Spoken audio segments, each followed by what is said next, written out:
Hey everyone, welcome back to Between the Lines. I'm your host, Tyler Gray, joined by my co-host, Michael, for our first international one. Say hi from Taiwan. Hello from Taiwan. And for this podcast, we're going to be doing a special October one with our topic being ooky spooky tombs and such. So I'm going to be doing a couple. First off, I'll start off with the Paris Catacombs, and then Michael, yours will be the Terracotta Army. Yep. And then after that one, I'll wrap up with the Sedlec Ossuary. Alright, so the Paris Catacombs. Everyone knows of them. I mean, they're pretty famous. They got their start in the 1700s, because throughout the 1700s, the cemeteries of Paris were becoming dangerously overcrowded. The city walls of Paris were limited, and trying to build or put more and more bodies in those cemeteries from, over hundreds and hundreds of years, they filled up. And the problem became urgent when a basement wall next to La Cimetière des Innocents collapsed under the weight of the mass grave behind it in 1780. Wow, so this is like before the French Revolution then. Yeah. This is interesting. And at that point, the French decided that they needed to actually do something about this. And in 1785, the decision was made to move the remains from many of Paris's cemeteries to the extensive quarries beneath the city that had been used to build much of Paris. It took them 2 years to move all the bodies into what became known as the catacombs. And that's going almost every single night with large processions of wagons full of corpses. People were also buried in the catacombs directly during the French Revolution. And it got to the point where nowadays the catacombs contain the remains of over 6 million people. While there are some piles of bones just sort of tossed haphazardly in there, well, the majority of it's actually like that, but when you go on the tour to actually see the catacombs, what you see are carefully arranged stacks of bones lining the walls, with skulls placed in assorted patterns such as crosses or hearts. Written above the entrance to the catacombs is the line "Arrêtez c'est East l'Empire de la Mort." Halt. This is the realm of death. The ossuary, which is basically the part of the quarry or tunnels beneath Paris that actually contains the remains, covers a length of around 800 meters. And it's been used for things other than just containing corpses. For example, during World War II, members of the French resistance used the tunnel system to get around it. And not just them, but the Nazis as well, also established an underground bunker in the tunnels below a high school, actually. In more recent developments, although the tunnels are supposed to be sealed off and only for use in terms of being open to tours for the public, in 2004, police discovered a fully equipped movie theater and restaurant in the tunnels, although the people responsible were never caught. But yeah, even nowadays there are people sort of setting up shop down there, skirting the law. But when you go there, you'll see the remains of millions of people from hundreds and hundreds of years. I'm just curious, has there been any project to sort of maybe like genetic testing or like document, possibly find out who these remains belong to?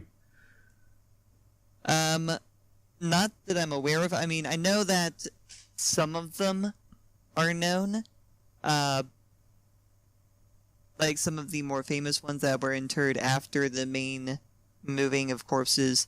But as for like which bodies are which, at this point, no one really knows, except for the couple famous individuals who have special little tombs. But the vast majority of bones lining the walls and just tossed in piles, they're so mixed together there are no full skeletons for the vast majority of them.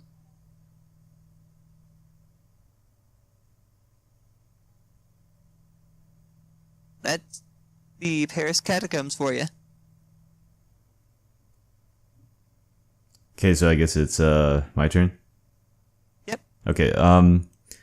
So I have the Terracotta Army. This is a little bit out of my area of expertise. In fact, it's a lot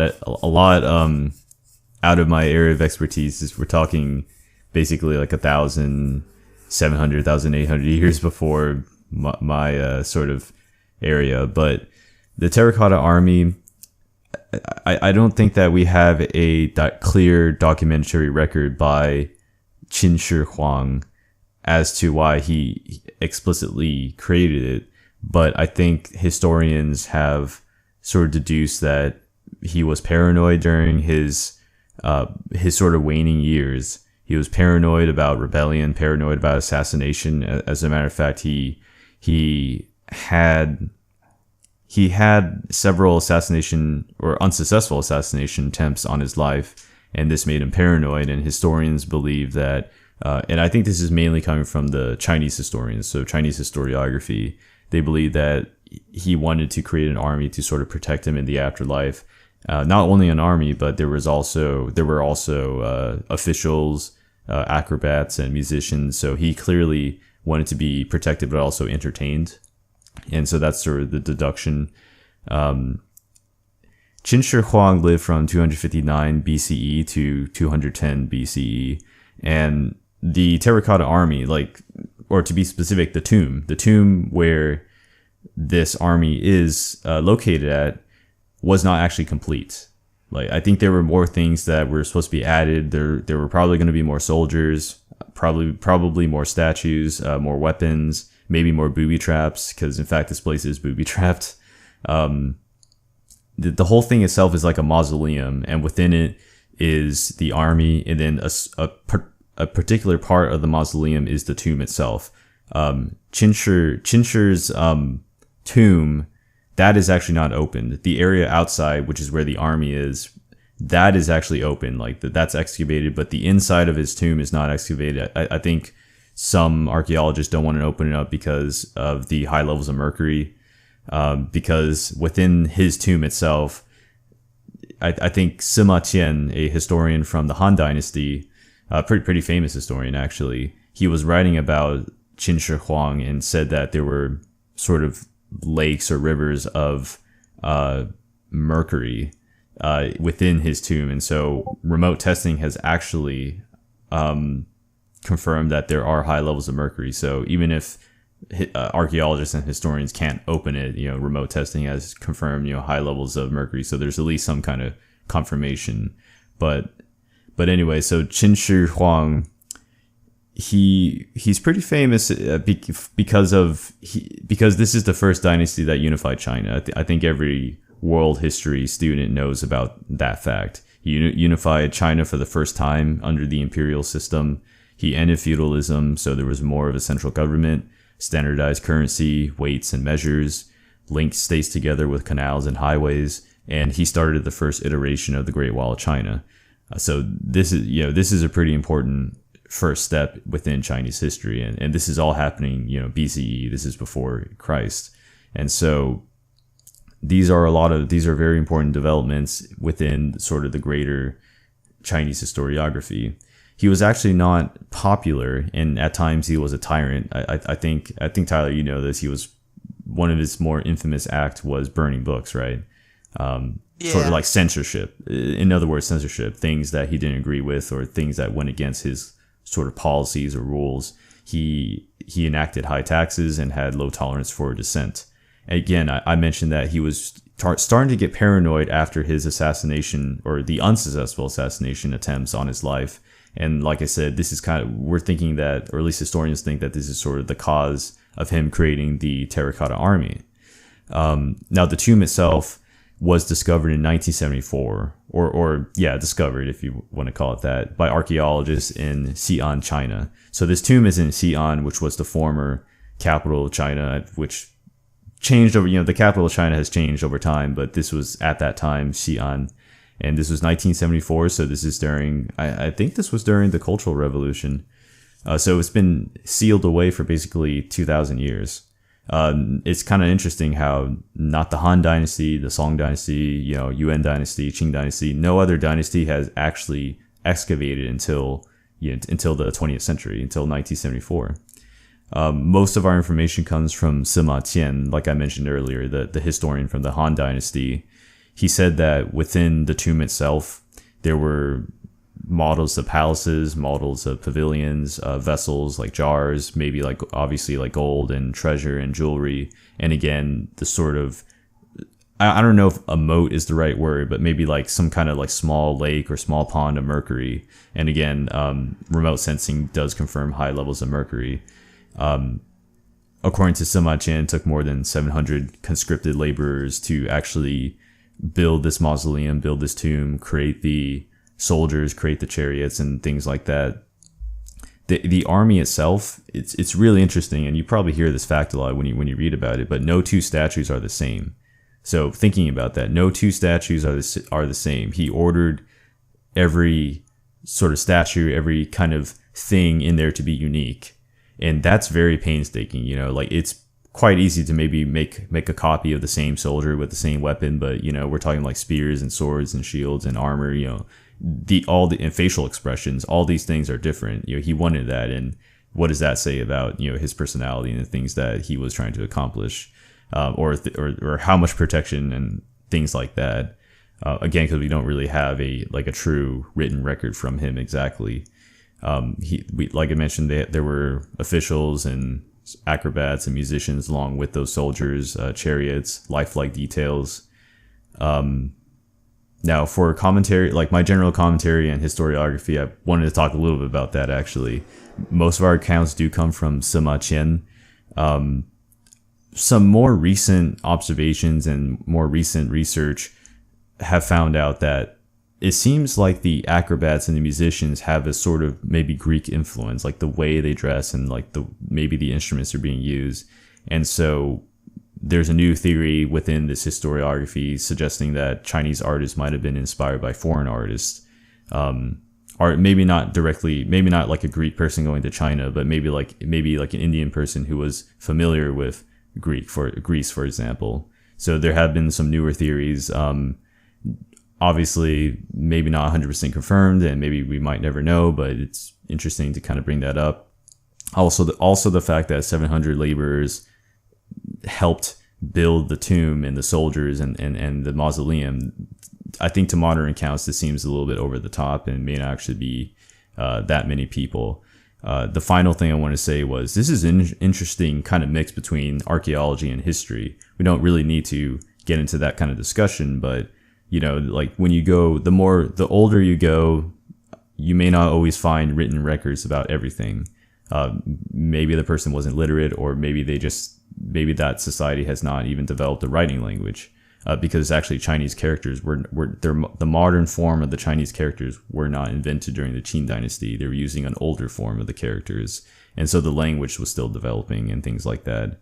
And so it's kind of interesting how, this intersection between archaeology and history, trying to find things out about the past, but you're also excavating. So just kind of wanted to bring that up. And that's it for the Terracotta Army. Unless you had any questions. One question is, so the area that actually houses the Terracotta Army is separate from the tomb that houses the pools of mercury, correct? That's correct. So, which one is like the tomb that actually holds the emperor's body? I think the one with the mercury, like the tomb. Yeah, that the tomb with the mercury is where the supposedly the deceased emperor, and I think I think that's the general conjecture. Okay, but yeah, the no two statues being alike was rather fascinating, and how they did it I learned that in Dr. Farmer's class, Hmm. and it was basically like a character selection screen for a video game in terms of Right. they had maybe 50 different styles of faces, 50 different styles of torsos, 50 different styles of legs, 50 different styles of weapons. Then you mix and match them so that you end up with a ton of different combination possibilities. And it's also just as fascinating that, again, this was not discovered during any previous time, not in any other dynasty like the Ming Dynasty, and also the quality of the soldiers and the weapons are actually fairly well preserved, and that's really amazing, so that we can learn more about the past. Like how, like the chemical compositions of these things, like what kind of terracotta, what kind of like how might a soldier from the Qing Dynasty look like, for example, and it's well preserved. It's not like the face was torn off or broken, and that might have happened, but most of the soldiers actually were well preserved. All right, so I guess we'll move on to the last one of the podcast, the Sedlec Ossuary, which, I mean, is just the visuals of it are very creepy to me. So the Sedlec Ossuary is a small Roman Catholic chapel in the Czech Republic that was founded in 1142. In 1278, King Ottokar II of Bohemia sent the abbot of the chapel, Henry, on a diplomatic mission to Jerusalem. He brought back a handful of dirt from Golgotha, which he sprinkled over the cemetery. This made the monastery famous, and people from all over the place wanted to be buried there after that. So the number of people being buried at this tiny chapel started to rise exponentially, and especially due to the outbreak of the plague in the 14th century and the Hussite Wars in the early 15th century, the chapel and its cemetery were greatly expanded, to the point where nowadays it contains the remains of around 40,000 people in just this small chapel. In 1511, one of the monks was tasked with exhuming the skeletons and stacking their bones in the chapel, but at that point the bones were largely just left alone until 1870, when František Rent was employed by the Schwarzenberg family to put the bone heaps into order. This is where things start to get a little macabre, and what causes the ossuary to really be famous. Because he didn't just make them nice and organized.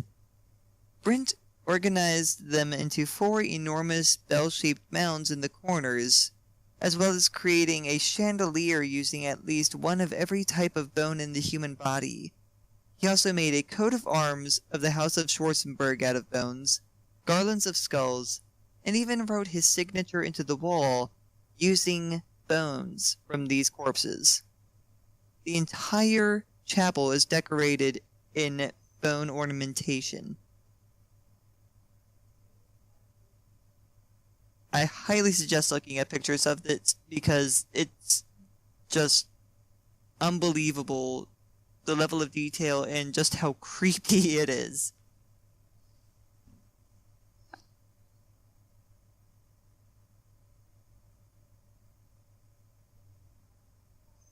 So do you have any questions about that, Michael, or?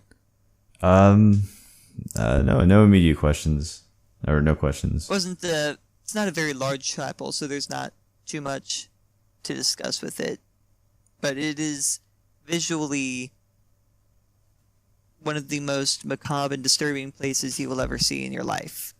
If anyone's ever wondering about the spelling, it's Sedlec, correct? Yes. Yeah, Sedlec Ossuary. I mean, if you just go ahead and Google that, Sedlec Ossuary, Google that, because I do think that words cannot adequately describe the from Tyler's description. Words really, you just have to see it yourself. Yeah, the visuals of it are stunning. So I hope you enjoyed our sort of spooky Halloween October themed podcast.